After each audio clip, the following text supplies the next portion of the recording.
याची रेसिपी झिंगामध्ये टाकण्यासाठी कांदा, टमाटा,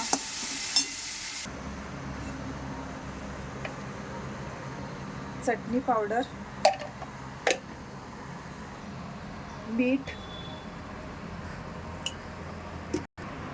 हळद याला चांगलं हलवून घ्या.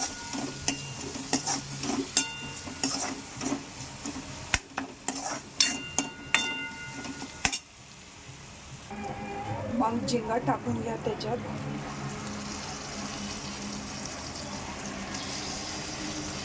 मस्त त्याला हलवा. झिंगा टाकल्यानंतर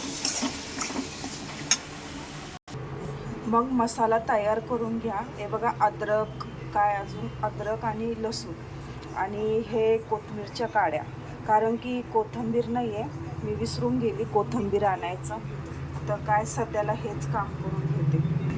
झिंगा पण शिजायला लागले, ते आपण मसाल्याचं पेस्ट करून याच्यात झिंग्यात टाकूया. आणि मसाल्यात हे पण ॲड करून घ्या. 2 लवंग, 5-6 काळ्या मिरी. पण आता आपण याचं पेस्ट बनवून घेऊया.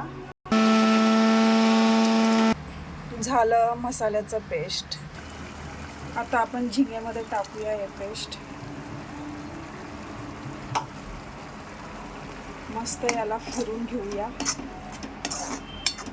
ह्या मसाल्याला तेल सुटूस्तर फिरून घ्यायचं, तेव्हाच याचं टेस्ट येईल.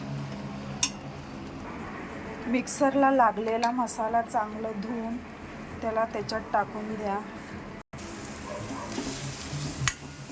हे बघा, चांगलं मस्त तेलामध्ये शिजलं आहे झिंगा.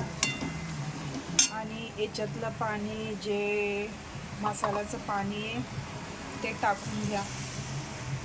जसं तुम्हाला रस्सा पाहिजे, सुक्का पाहिजे, तसं तुम्ही बनवून घ्या. आणि माझ्याकडं आता सध्याला झिंग्यामध्ये वरतून कोथिंबीर टाकायला कोथिंबीर नाही आहे माझ्याकडं, म्हणून याच्यातच काम चालून घेते. झिंग्याची रेसिपी कशी वाटली नक्की सांगा कमेंटमध्ये करून. लाईक करा, शेअर करा, कमेंट करा. Okay, bye bye.